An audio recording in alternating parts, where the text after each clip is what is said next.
गट क्रमांक 2 क्षमता आधारित मूल्यमापन गटकार्य इयत्ता 4थीचा वर्ग आम्ही निवडलेला आहे। सर आहे पूर्वतयारी सर। क्षेत्र आहे भाषा व साक्षरता विकास।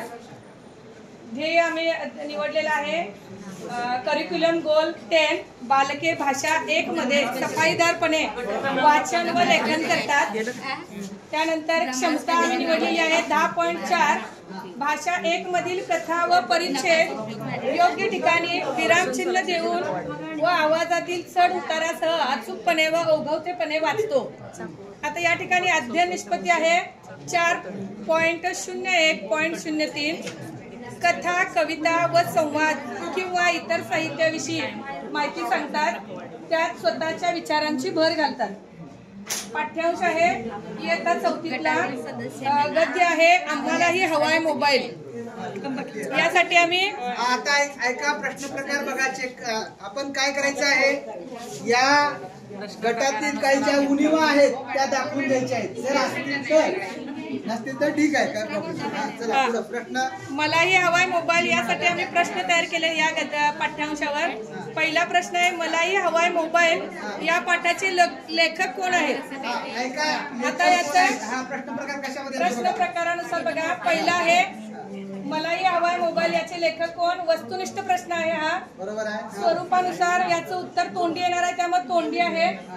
उद्दिष्टानुसार ज्ञान हे उद्दिष्ट त्यातून साध्य होत आहे आणि स्तरानुसार निम्न स्तर। बरोबर। आता एक विचारायचंय मॅडम, वस्तुनिष्ठ आहे आणि तुम्ही तोंडी दिलाय, इयत्ता कुठल्या वर्गाचे विद्यार्थी आहेत?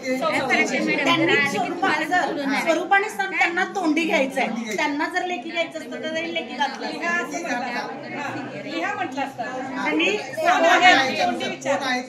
विचारलं बरोबर पुढे कंटिन्यू असं म्हटलं असतं लेखीमध्ये। दुसरा प्रश्न आहे पाठातील मुलीला मोबाईल कशासाठी हवाय। हा सुद्धा प्रश्न वस्तुनिष्ठ प्रश्न प्रकार आहे। त्यानंतर त्याचं स्वरूप आहे तोंडी। उद्दिष्टानुसार ज्ञान हे उद्दिष्ट यातून साध्य होत आहे आणि स्तर आहे निम्न।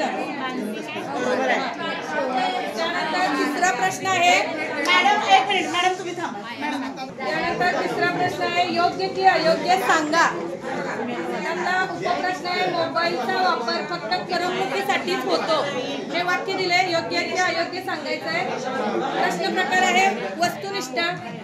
त्यानंतर स्वरूपानुसार आहे तोंडी त्याचं स्वरूप, उद्दिष्ट आहे ज्ञान आणि स्तर आहे निम्न। बरोबर आहे काय?